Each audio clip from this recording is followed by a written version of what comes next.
What's up, fam? This is Vic from Cutz Premium Lawn Care here in Conyers, Georgia. Hope you guys are cutting on.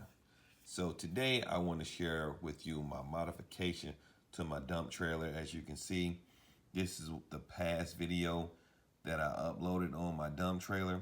So as you can see, the door itself was way down and it was crooked, man.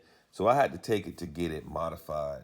And what I did was got some guys who was really good at welding, and they made me a swing arm. And as you can see, this apparatus swings out and allows the debris loader to move with really just one man. You can see my brother opening it up, swinging it out, no problem. And what you also have, like a peg, a real solid, thick metal peg that you put it in this hole right here. It keeps it from moving. Now, the debris loader won't move when the trailer lifts up, because right here you can see that it's welded to the actual part of the trailer that doesn't move. And it's really nice because underneath, this thing is really nice and tight underneath there. And you can push it back, just one guy, and you can put that little pin in it, and the pin keeps it from actually moving back and forth.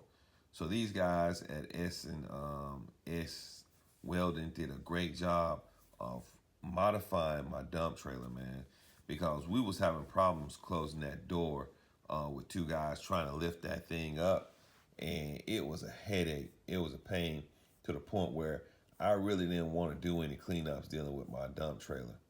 So this is the swing arm on it, guys.